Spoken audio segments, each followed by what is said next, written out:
नमस्कार दोस्तों, स्वागत है आपका जीएस तैयारी चैनल में। दोस्तों, आज के वीडियो लेक्चर में हम लोग भारतीय संविधान के वन लाइनर सीरीज़ के सेकंड पार्ट को डिस्कस करेंगे। और ये जो वन लाइनर सीरीज़ चल रही है, इसमें जो है ये बेसिकली जो है वीडियो जो एग्ज़ाम आ रहा है ग्राम विकास अधिकारी का, है ना, उत्तर प्रदेश में, खासकर जो है उसको लेकर के ये सीरीज़ बनाई गई है। और ये हर सब्जेक्ट को लेकर के हम इसी तरह से वन लाइनर के हिसाब से जो है सब्जेक्ट को डिस्कस करेंगे और साथ साथ जो है एमसीक्यू के माध्यम से भी हम डिस्कस करेंगे। तो स्टार्ट करते हैं भारतीय संविधान की वन लाइनर सीरीज़। इसमें सेकंड पार्ट जो है अभी स्टार्ट कर रहे हैं। और जिन लोगों ने अभी तक चैनल सब्सक्राइब नहीं किया है, कृपया चैनल सब्सक्राइब कर लें और बेल आइकन दबा दें ताकि जो भी नया वीडियो अपलोड हो उसका नोटिफिकेशन आप तक जो है जल्द से जल्द पहुंच जाए। ठीक है, तो अब स्टार्ट करते हैं। सबसे पहले जो है ये हम लोग जो है ये राष्ट्रपति को लेकर के क्वेश्चन है या पॉइंट है कि भारतीय संविधान के किस अनुच्छेद के तहत कहा गया है कि भारत का एक राष्ट्रपति होगा। तो ये अनुच्छेद 52 के तहत ये कहा गया है कि भारत का एक राष्ट्रपति होगा। ठीक है, फिर भारत में किस प्रकार की शासन प्रणाली को अपनाया गया है, तो हम लोग जानते हैं संसदीय शासन प्रणाली अपनाई गई है। हम लोग को पता है कि एकल नागरिकता जो है वो भी जो है ब्रिटेन से ली गई है। आयरलैंड से नीति निर्देशक तत्व लिए गए हैं भाग 4 में। मौलिक अधिकार जो हैं वो अमेरिका से लिए गए हैं। मौलिक कर्तव्य जो हैं वो रूस से लिए गए हैं। जापान से जो है ये जो हमारी जो सुप्रीम कोर्ट है, कोर्ट प्रणाली है जिसको कहते हैं न्यायपालिका, उसके कुछ शब्द जो हैं वो जापान से लिए गए हैं। और इसी प्रकार से जो है समवर्ती सूची जो है वो ऑस्ट्रेलिया से ली गई है। और इसी तरीके से जो हमारा जर्मनी का वीमर संविधान है उससे जो है हम लोगों ने अडॉप्ट किया है आपातकालीन जो शक्तियां हैं 352, 356 और 360 अनुच्छेद। और उसके साथ साथ जो है दक्षिण अफ्रीका से संविधान संशोधन लिया गया है। तो ये जो उसी क्रम में ये संसदीय शासन प्रणाली जो है ये अपनाई गई ब्रिटेन से। तो हम लोग ये जानते हैं कि भारत शासन अधिनियम 1935 जो है उसके तहत जो है सर्वाधिक भाग जो है भारतीय संविधान का वहीं से लिया गया है। तो अब आते हैं कि संसदीय शासन प्रणाली किस देश के संविधान से ली गई है। ब्रिटेन के संविधान से ली गई है। फिर है कि भारत के संविधान के अनुसार संघ के समस्त कार्यपालिका शक्ति किसमें निहित है, ये राष्ट्रपति में निहित है। तो ये समस्त कार्यपालिका शक्ति का इम्पोर्टेंट मैटर है, ये क्या है समझ लीजिए। कार्यपालिका जो होती है वो ओवरऑल जितने भी मिनिस्टर्स होते हैं उनको कार्यपालिका कहा जाता है। उस कार्यपालिका में जो आईएएस अधिकारी भी आते हैं, वो आईएएस अधिकारी जो भारत की नीतियों को बनाते हैं। तो इसमें जो है हम लोग जानते हैं संसद के जो है 3 एक पार्ट होते हैं। तो लोकसभा और राज्यसभा, ये 2 सदन, और तीसरे राष्ट्रपति। तो लोकसभा से कोई बिल पास होकर के जो है वो राज्यसभा में जाता है और फिर राज्यसभा से पास होकर के वो राष्ट्रपति के पास आता है। अमूमन तौर पर जो होता है एक नेचुरल वे पर हम लोग बता रहे हैं कि मैं बता रहा हूँ कि उसके पास राष्ट्रपति के पास जाता है और राष्ट्रपति उस बिल पर हस्ताक्षर करने के बाद में वो बिल जो है कानून का रूप धारण कर लेता है। तो यही है कि कार्यपालिका शक्ति जो है, पूरी कार्यपालिका शक्ति जो है उसमें प्रधानमंत्री भी शामिल हैं, वो राष्ट्रपति में निहित होती है। ठीक है, और किस अनुच्छेद के तहत जो है संघ की कार्यपालिका शक्ति जो है राष्ट्रपति में निहित होगी और वह इसका प्रयोग संविधान के अनुसार स्वयं अपने अधीनस्थ अधिकारियों के द्वारा करेगा। तो ये जो है अनुच्छेद 53(1) में दे रखा है भारतीय संविधान में। संसदीय शासन प्रणाली में राष्ट्रपति केवल नाम मात्र का प्रमुख होता है। वास्तविक शक्ति किसमें निहित होती है, तो वास्तविक शक्ति जो है वो मंत्रिपरिषद में निहित होती है। ठीक है, अब मंत्रिपरिषद क्या होती है, देखिए मंत्रिपरिषद जो होती है जितने भी मिनिस्टर्स होते हैं, प्रधानमंत्री उनका जो सबसे ऊपर होता है, प्रधानमंत्री उन मिनिस्टर्स के ऊपर होते हैं। और उसके बाद जितने ही मिनिस्टर्स होते हैं, चाहे स्टेट अफेयर्स के मिनिस्टर हों, चाहे वो स्वतंत्र प्रभार में मिनिस्ट्री दे रखी हो, चाहे वो कैबिनेट के मिनिस्टर्स हों, तो सारे मिनिस्टर जो हैं वो मंत्रिपरिषद कहे जाते हैं। और लोकसभा जो होती है वो मंत्रिपरिषद जो है वो लोकसभा के प्रति उत्तरदायी होती है। आगे आते हैं कि भारत के राष्ट्रपति की संवैधानिक स्थिति किस देश के राष्ट्राध्यक्ष के समान है, तो ये ब्रिटेन के राष्ट्राध्यक्ष के समान है। ठीक है, और ब्रिटेन से ही हम लोगों ने एकल नागरिकता ग्रहण की है। और संविधान के किस अनुच्छेद के तहत जो है राष्ट्रपति पद की योग्यताएं विहित की गई हैं? तो योग्यताएं जो है वो 58 जो संविधान का अनुच्छेद है 58 उसमें जो है राष्ट्रपति की योग्यताएं हैं। अब क्या क्या योग्यताएं हैं वो भी हम आगे जाके डिस्कस करेंगे इसमें। तो राष्ट्रपति पद के लिए उम्मीदवार की न्यूनतम आयु कितनी निश्चित की गई है? 35 वर्ष निश्चित की गई है। राष्ट्रपति पद के लिए कौन कौन सी योग्यताएं हैं? तो पहला तो है वो भारत का नागरिक होना चाहिए। दूसरा है उसकी उम्र जो है वो 35 वर्ष से कम नहीं होनी चाहिए, ठीक है। और तीसरा जो है वो लोकसभा के सदस्य चुने जाने की योग्यता रखता हो, ठीक है। ये इंपॉर्टेंट है, याद रखिएगा, है ना। और उसके बाद जो है इसके अलावा जो है राष्ट्रपति पद के लिए और कौन सी योग्यताएं हैं? क्या वो पढ़ा लिखा होना चाहिए? तो ऐसा कुछ आवश्यक नहीं है। राष्ट्रपति जो है वो पढ़ा लिखा नहीं भी हो सकता है। तो उसके बाद जो है ये लोकसभा के सदस्य चुने जाने की योग्यता का मतलब है कि एक तरह से जो है मेंबर ऑफ पार्लियामेंट चुने जाते हैं। हाउस ऑफ पीपुल बोला जाता है इसको, लोकसभा को हाउस ऑफ पीपुल।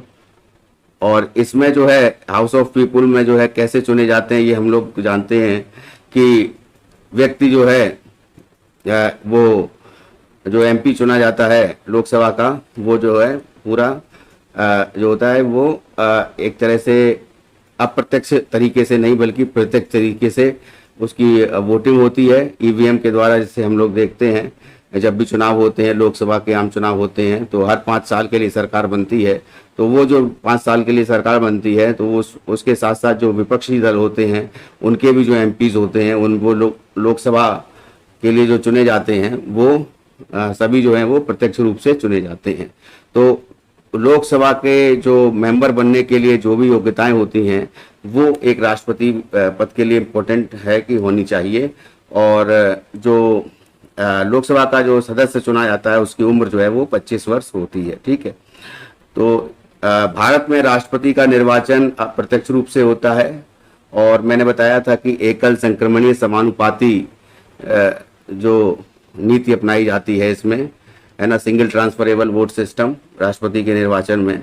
फिर है कि राष्ट्रपति के निर्वाचक मंडल में कौन कौन शामिल होते हैं? तो ये इंपॉर्टेंट है, याद रखिएगा। संसद के दोनों सदनों के निर्वाचित सदस्य, पहली बात, ठीक है ना, संसद के दोनों सदनों के निर्वाचित सदस्य। और सेकंड जो है वो है कि दिल्ली और पांडिचेरी के सभी राज्य विधानसभाओं के सदस्य, है ना।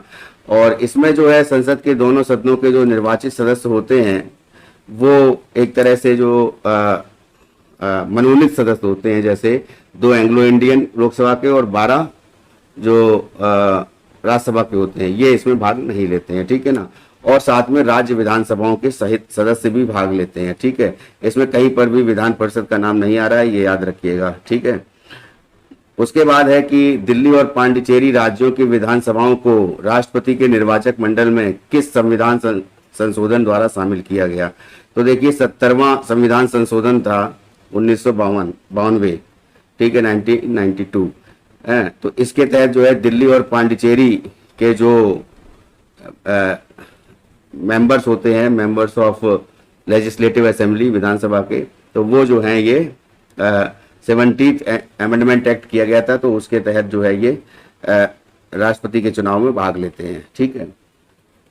संविधान के किस अनुच्छेद के तहत राष्ट्रपति के निर्वाचन की रीति दी गई है? तो ये अनुच्छेद 55 है जिसके तहत जो है निर्वाचन की रीति दी गई है, ठीक है। उसके बाद आते हैं नेक्स्ट पर कि राष्ट्रपति संसद के किसी सदन तथा अथवा किसी राज्य के विधानमंडल के किसी सदन का सदस्य नहीं होगा, किंतु यदि संसद के किसी सदन अथवा किसी राज्य विधानमंडल के किसी सदन का कोई सदस्य राष्ट्रपति निर्वाचित होता है तो किस स्थिति से यह माना जाना चाहिए कि उस सदन से उसने अपना रिक्त स्थान कर दिया है या स्थान जो है रिक्त कर दिया है। मान लीजिए जो मेंबर ऑफ पार्लियामेंट है वो अगर सदस्य चुना जाता है, वो अगर राष्ट्रपति का चुनाव लड़ता है तो उसको जो है वो मेंबर ऑफ पार्लियामेंट जो होता है वो सीट उसको छोड़नी होती है। तो जैसे ही वो जो है राष्ट्रपति बनता है, ग्रहण करता है, पद ग्रहण करता है, शपथ लेता है, ठीक उसी समय से पहले जो है वो अपने आप को वो सीट जो है रिक्त मान ली जाती है, ठीक है। तो राष्ट्रपति के निर्वाचन किसके द्वारा होता है? तो भारत का निर्वाचन आयोग है, इसके द्वारा जो है राष्ट्रपति का निर्वाचन होता है। सारे एमपीज जो होते हैं, मेंबर ऑफ पार्लियामेंट, उनका भी निर्वाचन इसी के द्वारा हो जाता है, जो निर्वाचन आयोग है भारत का। और साथ साथ में जो है जो मंत्रिपरिषद गठित होती है या जो विपक्षी दल के नेता होते हैं, सारे एमपी जो हैं ये लोकसभा के, ये भारत के निर्वाचन आयोग जो है ये इसके द्वारा जो है ये चुनाव होता है। ठीक है।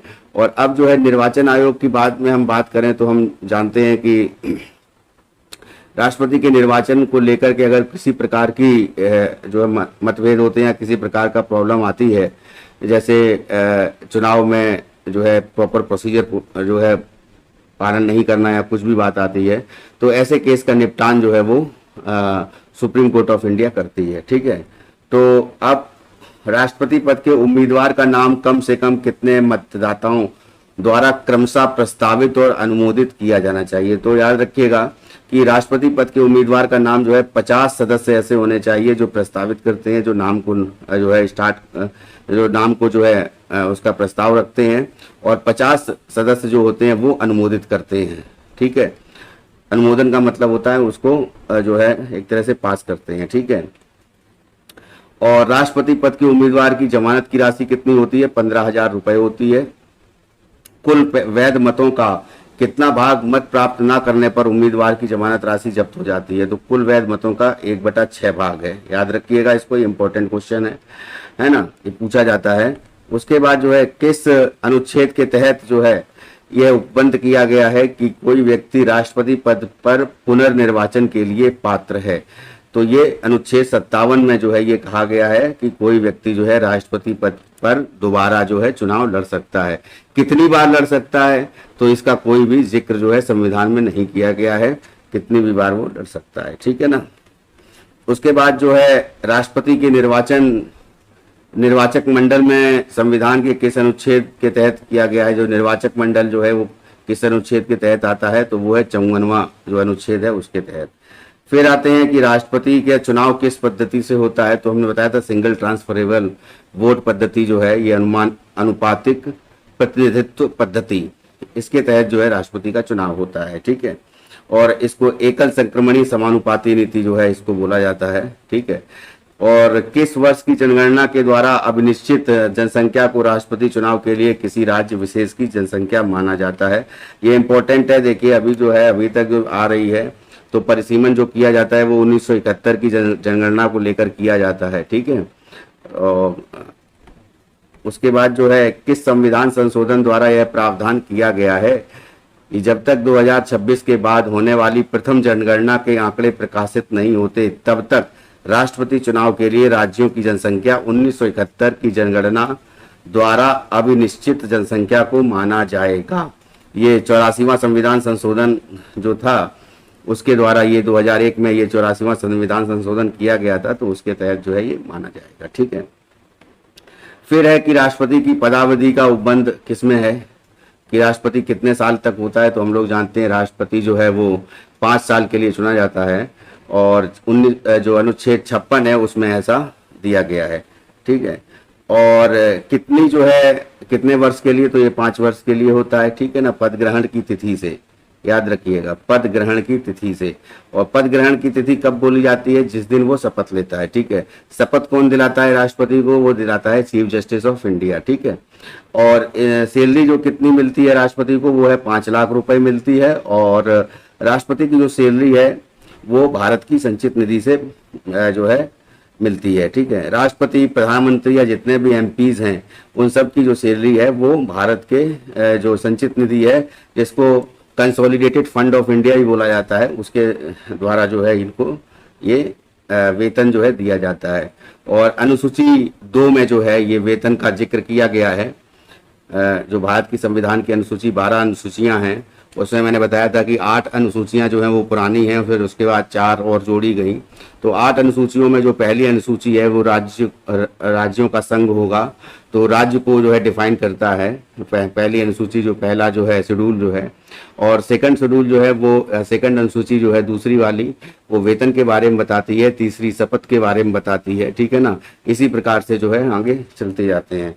ठीक है। तो राष्ट्रपति का जो है 5 वर्ष का कार्यकाल समाप्त हो जाने पर कब तक अपना पद धारण किए रहता है? तो जब तक कि उसका उत्तराधिकारी अपना पद ग्रहण नहीं कर लेता। याद रखिएगा, जब तक जो है नेक्स्ट राष्ट्रपति जो है उत्तराधिकारी का मतलब है नेक्स्ट राष्ट्रपति, जब तक नहीं आ जाएगा तब तक जो है वो पद ग्रहण जो है नहीं कर लेता है, तब तक जो है वो पुराना वाले जो राष्ट्रपति होते हैं, जो पूर्व राष्ट्रपति होते हैं, वो पद धारण करे रहते हैं।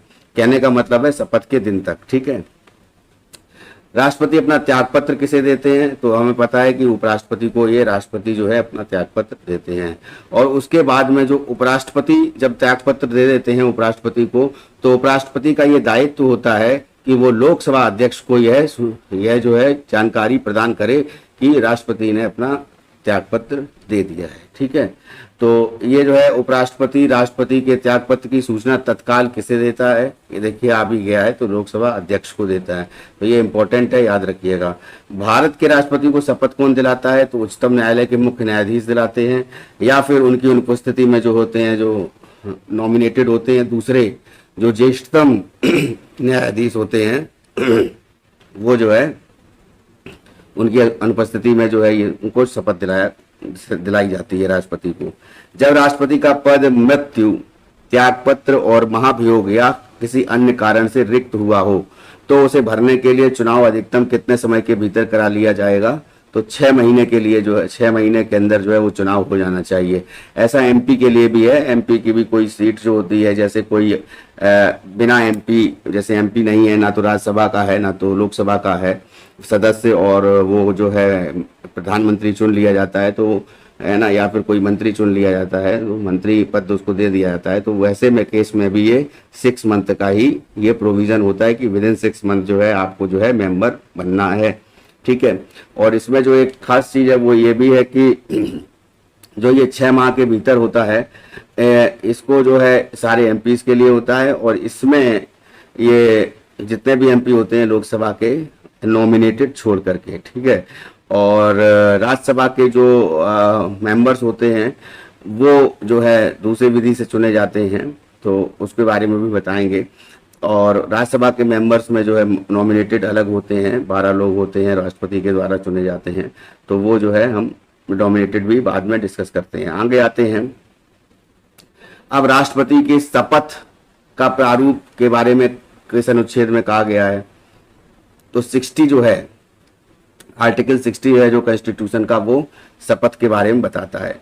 फिर राष्ट्रपति पर चलाई जाने वाली महाभियोग की प्रक्रिया जो है संविधान के किस अनुच्छेद में है? वो 61 में है। ठीक है, आर्टिकल नंबर 61 जो कॉन्स्टिट्यूशन का है उसमें जो है ये संविधान में ये दे रखा है कि राष्ट्रपति पर महाभियोग चलाया जाएगा।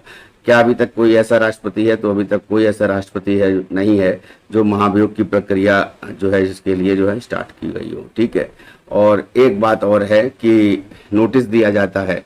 देखिए, महाभियोग के लिए उसको नोटिस दिया जाता है, 14 दिन का नोटिस होता है, वो दिया जाता है। लेकिन अगर मान लीजिए किसी राष्ट्रपति को कोई बात ऐसी हो जाए कि राष्ट्रपति को जेल जाना, मान लीजिए जेल जाना पड़ जाए, तो उसको राष्ट्रपति पद छोड़ना होता है, और ऐसे केस में जो है 60 डेज, याद रखिएगा 60 दिन तक जो है 60 दिन प्रायर नोटिस दिया जाता है। 60 दिन से पहले जो है उनको नोटिस दिया जाना चाहिए। यहाँ पर जो है ये नोटिस जो है ये 14 दिन का होना चाहिए। ठीक है, उसके बाद जो है महाभियोग की प्रक्रिया जो है इसके भी तमाम जो है अलग अलग प्रोविजंस हैं, तो वो हम बाद में डिस्कस करेंगे। ठीक है, तो राष्ट्रपति की महाभियोग की प्रक्रिया संसद के किस सदन में आरंभ की जाती है? तो वो चाहे राज्यसभा हो, चाहे लोकसभा हो, चाहे हाउस ऑफ पीपुल हो, चाहे काउंसिल ऑफ स्टेट हो, तो वो दोनों में से है, किसी में भी ये स्टार्ट हो सकती है। और ये जो है कब जो है ऐसा होगा कि राष्ट्रपति पर महाभियोग का आधार क्या होगा? तो राष्ट्रपति पर जो महाभियोग का आधार होगा किस, तो संविधान का उन्होंने पालन नहीं किया है या संविधान का अतिक्रमण किया है, तभी जो है ऐसा होता है। अभी जो है हम लोग सभी राष्ट्रपति को लेकर के सारे क्वेश्चंस डिस्कस कर रहे हैं जो जो आ सकते हैं। ठीक है, तो राष्ट्रपति पर महाभियोग का प्रस्ताव लाने के लिए संसद में आरोप पत्र प्रस्तुत करने के लिए कम से कम कितने दिन पूर्व इसमें लिखित सूचना देना होता है? तो ये 14 दिन का मैंने अभी बताया था आपको। ठीक है, लेकिन अगर कोर्ट केस हो जाए, वैसा कुछ स्थिति आए, तो 60 डेज का प्रायर नोटिस देना होता है। ठीक है ना, तो उस केस में 60 डेज है। फिर आते हैं कि राष्ट्रपति पर महाभियोग का प्रस्ताव जो है वो संसद के दोनों सदनों में कुल कितने बहुमत से पारित होने चाहिए? तो बहुमत जो है वो जो अभिष्ट सदन के कुल सदस्य संख्या का कम से कम 2/3 बहुमत पर, ठीक है ना, मतलब टोटल जो सदस्य हैं उसके 2/3 बहुमत जो है होना चाहिए, तभी जो है वो आगे जो है वो महाभियोग की प्रक्रिया जो है वो स्टार्ट होगी, ठीक है। तो ये पूरी होने के पश्चात जो है महाभियोग की प्रक्रिया, मान लीजिए किसी राष्ट्रपति को जो है पूरी हो गई है तो पदमुक्त कब किया समझा जाएगा, तो महाभियोग प्रस्ताव संसद के दूसरे सदन द्वारा स्वीकृत होने के दिन से। जैसे मान लीजिए लोकसभा है उसके द्वारा स्वीकृत हो गया है, उसके बाद राज्यसभा में गया और राज्यसभा में भी स्वीकृत हो गया, तो जिस दिन राज्यसभा में स्वीकृत होगा ठीक उसी दिन से जो है ये महाभियोग प्रक्रिया जो है प्रारंभ हो जाएगी, ठीक है। ऐसा कंडीशन अभी तक खैर भारत के इतिहास में अभी तक नहीं आई है। आगे आते हैं कि राष्ट्रपति और उपराष्ट्रपति के निर्वाचन संबंधी विवादों का निर्णय की अधिकारिता किसे प्राप्त है, तो वो जो है उच्चतम न्यायालय को प्राप्त है। तो ये भी इंपॉर्टेंट पॉइंट है, ये डिस्कस कर चुके हैं हम लोग। और संविधान संशोधन, कौन सा संविधान संशोधन था जिसके द्वारा जो है ये प्रावधान किया गया कि राष्ट्रपति के निर्वाचक मंडल में रिक्तता होने पर भी राष्ट्रपति का चुनाव अवैध नहीं होगा। तो 11वां संविधान संशोधन ये किया गया था 1961 में, उसके द्वारा ये कहा गया, ठीक है। इसका अर्थ क्या है? इसका अर्थ ये है कि जैसे राष्ट्रपति के निर्वाचन मंडल में जो है टोटल निर्वाचक मंडल में कौन कौन होते हैं, लोकसभा, राज्यसभा के सदस्य और साथ में राज्य विधानसभाओं के सदस्य और 2 जो हो यूनियन टेरिटरी दिल्ली और पांडिचेरी के, इन सभी के निर्वाचित सदस्य। तो अगर किसी राज्य, तो कहने का मतलब है जैसे मान लीजिए किसी राज्य में राष्ट्रपति शासन लगा हुआ है या किसी राज्य में जो है वहाँ की जो विधानसभा है वो भंग हो चुकी है, मतलब तो ऐसे केस में जो है यही कहा गया है कि रिक्तता यानी कि जो है निर्वाचक मंडल पूरे नहीं हो तो उसको अवैध नहीं समझा जाएगा, ठीक है ना। या फिर मान लीजिए कोई निर्वाचक मंडल में कोई जो है वोट नहीं करता है तो उस केस में भी नहीं माना जाएगा, ठीक है ना। तो उस नेक्स्ट जो है संसद का सत्र आहूत करना, ये देखिए इंपॉर्टेंट है पॉइंट, ये बहुत जो है पूछा जाता है कि संसद का सत्र जो आहूत करने के लिए, सत्रावसान करने के लिए और लोकसभा को भंग करने का अधिकार किसे है? राष्ट्रपति को है। आहूत का मतलब होता है, देखिए आहूत स्टार्टिंग जब होती है, जो कोई भी सत्र होता है, तो जैसे सत्र होते हैं 3 सत्र होते हैं, तो उसमें जो है जैसे मान लीजिए कोई शीतकालीन सत्र है या ग्रीष्मकालीन सत्र है ना, या बजटीय सत्र उसको बोला जाता है। तो उस केस में जो क्या हो जाता है कि मान लीजिए सत्र जो है प्रारंभ हुआ और प्रारंभ में क्या होता है, उसका एक प्रोसीजर होता है, प्रॉपरली जो है वो राष्ट्रपति जी जो है दोनों सदनों के सदस्य को जो है वो संयुक्त एक तरह से अधिवेशन लेते हैं, उसमें राष्ट्रपति जी जो है अपना भाषण देते हैं और जो है उसको जो है फिर उसके बाद जो है ये संसद का सत्र जो है वो स्टार्ट हो जाता है। तो ये जो है ये आहूत करने का, जो इसी को आहूत करना बोलते हैं। और उसका सत्रावसान का मतलब है कि जब सत्र खत्म हो गया तो कौन कौन से बिल पास हुए, क्या क्या हुआ, तो उसका जो अधिकार है वो भी सत्रावसान के टाइम पे भी जो है राष्ट्रपति जो है अपना भाषण देते हैं। और लोकसभा को भंग, मान लीजिए लोकसभा भंग का मतलब ये हो गया कि प्रधानमंत्री में जाके इस्तीफा दे दिया है राष्ट्रपति को, और उस केस में जो है पूरी मंत्रिपरिषद ऑटोमेटिकली डिसॉल्व मानी जाती है, मतलब मंत्रिपरिषद जो है पूरी तरह से उसका भी इस्तीफा मान लिया जाता है। और ऐसे केस में जो है सरकार जो है वो केंद्र सरकार जो है उसका जो बहुमत है वो फेल हो जाता है, तो उसमें जो है लोकसभा भंग करनी पड़ जाती है, तो लोकसभा भंग हो जाती है और 5 साल के लिए जो है उसका फिर से जो है चुनाव जो है स्टार्टिंग होने की प्रक्रिया स्टार्ट होती है, ठीक है। तो ऐसे केस में जो है ये जो बस लोकसभा को भंग करने का भी जो अधिकार जो है वो अंतिम अधिकार वो राष्ट्रपति को ही, चूंकि वो दिया जाता है रेजिग्नेशन, तो अंतिम अधिकार जो है वो राष्ट्रपति के पास होता है। उसके बाद नेक्स्ट आते हैं कि भारत का महान्यायवादी। देखिए भारत का जो महान्यायवादी है, अटॉर्नी जनरल ऑफ इंडिया इसको बोला जाता है, तो ये जो है किसके पश्चात पर्यंत पर अपना जो है पद धारण करता है, तो ये राष्ट्रपति के पश्चात पर्यंत पर ना। तो ऐसे केस में जो क्या होता है कि महान्यायवादी का जैसे एक तरह से नियुक्त करना है, ठीक है। महान्यायवादी के अलावा या अन्य कॉन्स्टिट्यूशनल बॉडीज हैं, जैसे CAG है, controller and auditor general of India, जैसे सुप्रीम कोर्ट और हाई कोर्ट के न्यायाधीश हैं, है ना, उसके बाद जैसे चुनाव आयुक्त हैं, मुख्य चुनाव आयुक्त या अन्य जो चुनाव आयुक्त उनके अंडर में रहते हैं, ये सभी जो हैं राष्ट्रपति के द्वारा ही चुने जाते हैं। ठीक है, एक तरह से जो प्रधानमंत्री जो है जिनको कहा जाता है कि जैसे एक तरह से कि प्रधानमंत्री जो है की सलाह से ही करना है, तो जैसा ये प्रधानमंत्री या मंत्रिपरिषद जिसको जो नियुक्त करना चाहती है, तो वो जो है राष्ट्रपति को जो है नाम भेज दिया जाता है और राष्ट्रपति उस पर जो है साइन कर देते हैं। उसके बाद आते हैं आंग्ल भारतीय समुदाय के कितने प्रतिनिधियों को राष्ट्रपति द्वारा लोकसभा मनोनीत किया जाता है।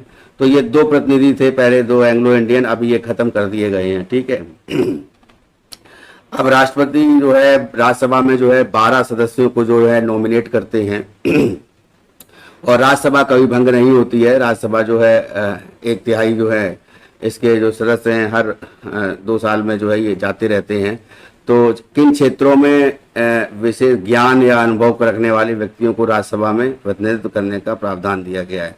तो देखिए, एक तो साहित्य है, फिर विज्ञान है, फिर कला है और समाज सेवा है। साहित्य, विज्ञान, कला और समाज सेवा, ये याद रखिएगा। 12 नॉमिनेटेड जो मेंबर होते हैं राज्यसभा के, उसमें जो है साहित्य, विज्ञान, कला और समाज सेवा ये आती है। ठीक है ना। अब इसमें एक चीज और है, अगर यहीं पे मैं कह दूं कि राज्यपाल के केस में, जो एक राज्य में जो है सरकार होती है, मुख्यमंत्री होते हैं, तो राज्यपाल जो है वो भी मनोनीत करते हैं विधान परिषद के कुछ सदस्यों को। ठीक है ना। तो उसमें जो है कितने लोगों को मनोनीत किया है, तो वहां पे 1/6 भाग जो है इस तरह से किया जाता है। तो 1/6 भाग वो करते हैं। तो उसमें समाज सेवा, कला, विज्ञान और साहित्य के साथ साथ जो है एक चीज जो है सहकारी समिति जो है उसके भी सदस्य जो है ले लिए जाते हैं। ठीक है ना, सहकारिता के। ठीक है, उसके बाद जो है नेक्स्ट आते हैं, किस अनुच्छेद के तहत यह प्रावधान किया गया है कि संसद द्वारा पारित विधेयक को राष्ट्रपति एक बार पुनर्विचार के लिए वापस कर सकता है। तो आर्टिकल 111 में ये कहा गया है कि राष्ट्रपति जो है पुनर्विचार के लिए एक बार, देखिए बार बार मैं बोल रहे हैं एक बार, ठीक है ना, मैं बोल रहा हूँ एक बार जो है, मान लीजिए कोई विधेयक है, तो विधेयक को हम लोग जानते हैं कि एक होता है साधारण विधेयक, एक होता है धन विधेयक। कानून बनने से पहले विधेयक नाम दिया जाता है। ठीक है, तो साधारण विधेयक के केस में ऐसा है कि राष्ट्रपति को जो है एक बार वो पुनर्विचार के लिए लौटा देता है ना। और उसके बाद अगर फिर भी जो है दोबारा में जब ये राष्ट्रपति के पास जो है दोबारा ये विधेयक आता है, तो उसको पास करना जो है वो एक तरह से जरूरी हो जाता है। ठीक है ना। तो ये ऐसा ये 111 अनुच्छेद में दिया गया है। धन विधेयक के केस में ऐसा नहीं है। धन विधेयक के केस में जो है राष्ट्रपति जो है पुनर्विचार के लिए वापस नहीं लौटा सकता है, उसको जो है पास करना उसको आवश्यक हो जाता है।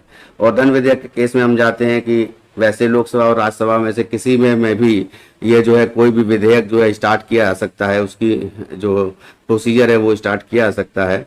लेकिन जो धन विधेयक होता है वो ऑलवेज जो है लोकसभा में ही जो है वो पटल पर रखा जाता है और लोकसभा ही पहले पारित करती है। उसके बाद जो है जब राज्यसभा में जाता है तो उसको जो है 14 दिन के अंदर जो है वो विधेयक जो है धन विधेयक उसको लौटाना होता है विद और विदाउट अमेंडमेंट, मतलब जो भी संशोधन करके या बिना संशोधन के। और वो जो संशोधन करके भी अगर भेजती है राज्यसभा लोकसभा में वापस, तो वो जो है संशोधन मानना या ना मानना ये लोकसभा पर डिपेंड होता है।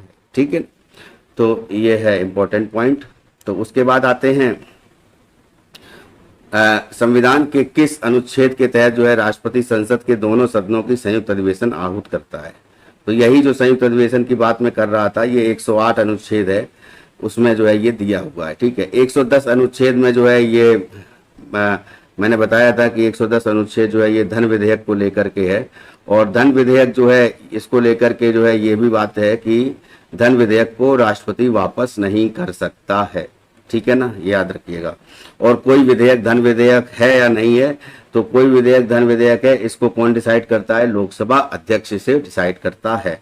तो जो मैंने भाई बताया था कि राज्यसभा को 14 दिन के अंदर जैसे धन विधेयक लौटाना है लोकसभा में, और उसके बाद जो है लोकसभा में जब 14 दिन के बाद लौट के आता है तो उसको जो है फिर राष्ट्रपति के पास भेजा जाता है और राष्ट्रपति जो है उसको वापस नहीं कर सकता है। ठीक है ना, उसको स्वीकृति देना आवश्यक होती है। ठीक है, फिर आते हैं नेक्स्ट कि किन विधेयकों को राष्ट्रपति पुनर्विचार के लिए वापस नहीं कर सकता है। तो धन विधेयक एक, और दूसरा संविधान संशोधन विधेयक, ठीक है ना। संविधान संशोधन विधेयक को भी वापस नहीं कर सकता है, लेकिन संविधान संशोधन विधेयक जो है ये जो है किसी भी सदन में लाया जा सकता है, लेकिन धन विधेयक जो है ये केवल जो है लोकसभा के पटल पर रखा जाता है पहले, ठीक है ना। तो ये डिफरेंस होता है, और संविधान संशोधन विधेयक को भी राष्ट्रपति जो है वो वापस नहीं कर सकता है, ठीक है ना। और हम जानते हैं कि धन विधेयक 110 अनुच्छेद में मैंने बताया है, संविधान संशोधन जो है ये 368 आर्टिकल है, उसमें जो है संविधान संशोधन की प्रक्रिया दी गई है संविधान में। और किस अनुच्छेद के राष्ट्रपति जेबी वीटो शक्ति का प्रयोग करता है? जेबी वीटो शक्ति का प्रयोग 111 अनुच्छेद के तहत करता है। अब ये जेबी वीटो का क्या चक्कर है, तो कि जेबी वीटो क्या होता है इसको देख लेते हैं। कि तो सबसे पहले ये समझ लीजिए कि जेबी वीटो में क्या होता है, एक तरह से कि मान लीजिए कोई सरकार जो है आती है, वो वहाँ पर जो है प्रधानमंत्री को नियुक्त करने की जो पावर होती है वो राष्ट्रपति को होती है। फिर मंत्रिपरिषद उस पर जो है एक तरह से सलाह करके जो है पूरा दल जो है वो प्रधानमंत्री जो है उनकी द्वारा चुना जाता है, और फिर उसके बाद वो जो है राष्ट्रपति जो है उस पर अपना जो है वो राष्ट्रपति जो है वो प्रधानमंत्री को एक तरह से नियुक्त कर देते हैं, ठीक है। तो जेबी वीटो कहने का मतलब ये है कि ऐसा केस कि मान लीजिए लोकसभा में जो है वो बहुमत की कमी हो, कहने का मतलब किसी भी दल के पास अगर बहुमत ना आया हो, तो ऐसे केस में ये राष्ट्रपति पर डिपेंड होता है कि वो किस पार्टी को या किस जो पूरा अलायंस है ना, उसको जो है ये सरकार बनाने के लिए जो है कहे। तो सरकार बनाने के लिए कहना राष्ट्रपति को जो है ये डिपेंड करता है राष्ट्रपति के अधिकार पर। लेकिन अभी तक जो है देखा गया है कि जिस दल के या जिस जो अलायंस है ना, उसके जो है घटक दल जो है मिलकर के जो अलायंस बनता है, तो उनके जो है जिसके सदस्यों की संख्या जो है ज़्यादा होती है, ज़्यादातर जो है वही जो है वो उन्हीं को जो है उसी पार्टी को या उसी घटक को वो जो है आमंत्रित करते हैं राष्ट्रपति कि आप जो है सदन में अपना जो है ये एक तरह से हाउस में जो है लोकसभा में ये पूरा जो है बताइए कि आपके पास 50% + 1 जो है उतने MPs हैं, जिससे कि उनको सरकार बनाने के लिए जो है वो पूरी तरह से जो है बना सके, ठीक है ना। तो ये राष्ट्रपति जो है जेबी वीटो वहाँ पे राष्ट्रपति प्रयोग करते हैं अपना, ठीक है। अब ज्ञानी जैल सिंह ने जो है एक बार जो है जेबी वीटो जो है 1986 में किस विधेयक के संबंध में प्रयोग किया था, तो भारतीय डाक संशोधन विधेयक जो था 1986 में जो है ये डाक संशोधन पर इन्होंने ये जेबी वीटो प्रयोग किया था। अभी ये जेबी वीटो एक चीज़ और है कि एक तरह से जो है लौटाल देना है ना, एक बार लौटाल देना जो विधेयक को, तो वो भी एक जेबी वीटो के अंतर्गत आता है। और साथ में जो है जो मैंने बताया कि इससे पहले जो प्रक्रिया है जो घटक दलों को जो है वहाँ पर जो है हाउस ऑफ पीपल में एक तरह से अपने आप को जो है साबित करना कि मेजॉरिटी जो है या जो हमारे पास जो है बहुमत है इतना कि हम सरकार बना सकते हैं, तो वो भी जेबी वीटो के अंतर्गत आता है। डाक संशोधन विधेयक पर जो है ज्ञानी जैल सिंह जो थे ये हमारे राष्ट्रपति हुए थे, तो इन्होंने जो है डाक संशोधन विधेयक पर जो है जेबी वीटो का प्रयोग किया था, ठीक है। और जेबी वीटो उसमें भी कहा जाता है कि जैसे एक बार जो है वापस अगर विधेयक किया जाता है तो वो भी जो है जेबी वीटो के अंतर्गत आता है, ठीक है। फिर आते हैं कि किसी नए राज्य का निर्माण या किसी वर्तमान राज्य की क्षेत्र सीमा या नाम परिवर्तित करने वाले विधेयक को राष्ट्र किसकी सिफारिश से संसद में प्रस्तुत किया जाता है। तो ये बहुत इंपॉर्टेंट पॉइंट है, याद रखिएगा, राष्ट्रपति की सिफारिश से, ठीक है ना। तो जैसे किसी राज्य का नामकरण करना है या वर्तमान राज्य क्षेत्र की सीमा, जैसे मान लीजिए 2014 में जो है ये हमारा तेलंगाना जो है ये अलग से स्टेट बना था, तो इस केस में जो है राष्ट्रपति की जो सिफारिश सिफारिश से जो है संसद में ये प्रस्तुत किया जाता है विधेयक, ठीक है। उसके बाद आते हैं कि किस अनुच्छेद के तहत राष्ट्रपति को अध्यादेश जारी करने का शक्ति प्रदान की गई है। तो राष्ट्रपति अध्यादेश जारी कब करता है, ये एक इम्पॉर्टेंट पॉइंट है। तो अनुच्छेद 123 के तहत जो है राष्ट्रपति अध्यादेश जारी करता है। तो राष्ट्रपति अध्यादेश जारी करने का मतलब है एक तरह से जो राष्ट्रपति के हाथ में जैसे किसी स्टेट की पावर जो होती है वो गवर्नर के हाथ में आ जाती है और गवर्नर से जो है वो राष्ट्रपति तक जो है राष्ट्रपति जो है गवर्नर चूंकि नॉमिनेट करता है, एक तरह से राष्ट्रपति जो है गवर्नर को जो है नियुक्त करता है वहाँ पर प्रधानमंत्री की सलाह से राज्य में, तो वहाँ पर जो है ये इम्पोर्टेंट होता है। और ये जो अध्यादेश है ये उस टाइम पर भी होता है कि मान लीजिए कोई सदन जो है नहीं चल रहा है, ठीक है ना, मान लीजिए सत्र जो है वो सत्रावसान हो चुका है और सत्र जो है नहीं चल रहा है, उस केस में जो है कोई इमरजेंसी के टाइम पे ऐसा कुछ होता है कि हमको किसी जो है एक्ट को जो है पारित करवाना होता है, तो उस केस में जो है ये अध्यादेश जो है ये जारी करते हैं राष्ट्रपति, ठीक है। मान लीजिए सत्र जो है नहीं चल रहा है उस टाइम पे, ठीक है। अब आते हैं उस पे कि नेक्स्ट क्वेश्चन पे या नेक्स्ट पॉइंट पे कि किन परिस्थितियों में राष्ट्रपति द्वारा अध्यादेश जारी किया जा सकता है। तो देख संसद के दोनों सत्र सदनों में ना हो, ठीक है, तो हो गया। दूसरा जो है ऐसी परिस्थिति उत्पन्न हो कि जिसमें तुरंत कार्रवाई करना आवश्यक हो, तो यही मैंने आपको भी बता दिया है, ठीक है। फिर यह है कि अध्यादेश जारी कर, अब जैसे मान लीजिए राष्ट्रपति ने अध्यादेश जारी कर दिया, अब संसद में तो चल नहीं रही थी उस समय ना, तो सत्र तो चल नहीं रहा था, तो ऐसे केस में क्या होगा कि उस अध्यादेश कब तक माना जाएगा, तो वो है अधिकतम कितने दिनों तक प्रभावी रहेगा, तो वो संसद के सत्र प्रारंभ होने के 6 सप्ताह तक, 6 सप्ताह तक वो जो है रहेगा। अब उसमें क्या है, जैसे ही संसद का सत्र स्टार्ट होगा तो वो जो अध्यादेश है उसको जो है पारित किया जाएगा 6 सप्ताह के अंदर। अगर नहीं पारित किया जाता है तो वो अपने आप से जो है फेल्योर माना जाएगा, उसके बाद वो अध्यादेश जो है वो अपना खारिज हो जाता है अपने आप, ठीक है। फिर आते हैं राष्ट्रपति को किस अनुच्छेद के तहत क्षमादान देने की शक्ति। अब क्षमादान देने की शक्ति जो है ये आर्टिकल 72 में है, ठीक है।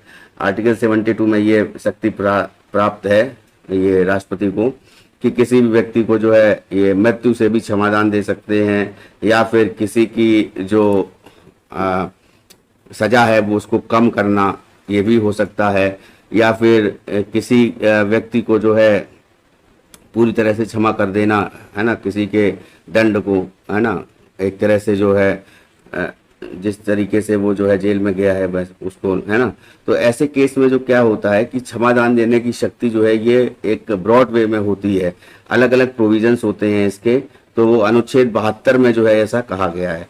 तो चूंकि अभी हम जो है वीडियो को लेकर के या वन डे एग्जाम को लेकर के ये हम माने तो इतना डीप में जो है नहीं पूछा जाता है, तो इसलिए जो है आप लोग बस ये जानिए कि क्षमादान देने की जो शक्ति है वो आर्टिकल 72 में राष्ट्रपति के लिए दी गई है, ठीक है ना, अनुच्छेद 72 में 72 में ये भारतीय संविधान में, ठीक है। नेक्स्ट आते हैं राष्ट्रपति द्वारा अपनी क्षमादान की शक्ति का प्रयोग किन मामलों में किया जा सकता है। तो देखिए सेना न्यायालय द्वारा दिया गया दंड, कोर्ट मार्शल अगर कोई होता है, मृत्यु दंड में दिया जाता है, ठीक है, सही मृत्यु दंड में, या ऐसे दंड में या अन्य ऐसे दंड में मामले में संघीय विषय के विरुद्ध जो है किए गए अपराध के लिए दिया गया है।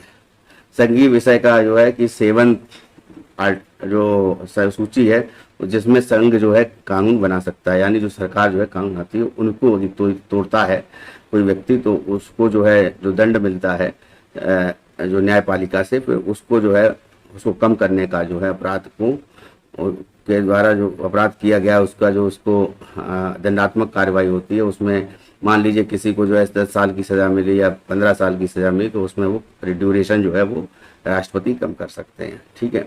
उसके बाद आते हैं संविधान के किस अनुच्छेद में राष्ट्रपति को उच्चतम न्यायालय से परामर्श का अधिकार दिया गया है। तो ये अनुच्छेद 143 है जिसके तहत जो है ये उच्चतम न्यायालय से परामर्श ले सकते हैं राष्ट्रपति किसी विषय पर। तीनों सेनाओं के अध्यक्ष भी बोले जाते हैं राष्ट्रपति, ठीक है ना। तो इसमें जो है उच्चतम न्यायालय के परामर्श का मतलब ये है कि ये बाध्य नहीं है, याद रखिएगा, किसी भी विषय पर ये राष्ट्रपति जो है बाध्य नहीं है कि उसको उच्चतम न्यायालय से परामर्श लेना ही है, ले सकता है, नहीं भी ले सकता है। तो वो जो है आर्टिकल 143 में 143 में ऐसा जो है कहा गया है। धन विधेयक को किसकी अनुमति से लोकसभा में प्रस्तुत किया जाता है। तो धन विधेयक को जो है स्टार्ट जब किया जाता है, कोई विधेयक धन विधेयक है, ये लोकसभा अध्यक्ष जो है बताता है, लेकिन जो अनुमति होती है वो राष्ट्रपति की होती है। पहले राष्ट्रपति के सिग्नेचर हो जाते हैं, तब उसके बाद जो है वो धन विधेयक जो है स्टार्टिंग प्रोसीजर में आता है, ठीक है। और ऐसे केस में जो है धन विधेयक के केस में जो कोई भी विधेयक धन विधेयक होगा कि नहीं, ये इसको जो है ये लोकसभा अध्यक्ष जो हैं वो बताते हैं। फिर आते हैं वित्त आयोग की नियुक्ति। अब यहाँ पर वित्त आयोग ये जो है इसकी भी नियुक्ति जो है ये राष्ट्रपति करता है। आर्टिकल 280 में जो है ये गिवन है ना, अनुच्छेद 280 में ये वित्त आयोग गिवन है। और वित्त आयोग का मैंने बता दिया था इससे पहली क्लास में कि धन का बंटवारा किस तरीके से होगा किसी राज्यों में। तो वो जो है डिपेंड करता है जनसंख्या पर या वहाँ की डेवलपमेंट पर या वहाँ के क्षेत्रफल पर, इन सभी चीज़ों को लिया जाता है वहाँ पर, ठीक है ना। सभी मतलब या क्या मतलब सभी क्षेत्र लिए जाते हैं, ठीक है ना। तो अनुच्छेद 53(2) के अनुसार संघ की रक्षा बलों का सर्वोच्च समादेश किसमें निहित है। अभी मैंने बताया था कि सभी रक्षा बल हैं, जैसे इंडिया की नेवी है, इंडियन एयरफोर्स है, इंडियन आर्मी है। इन तीनों सेना के सेनाध्यक्ष जो हैं टॉप में जो है वो राष्ट्रपति को कहा जाता है, ठीक है। अभी जो है एक पद सृजित किया गया है, उसमें जो है तीनों सेनाओं का सेनापति अलग बनाया गया है। तो वो जो है रिपोर्ट किसको करता है, वो भी राष्ट्रपति को रिपोर्ट करते हैं, ठीक है।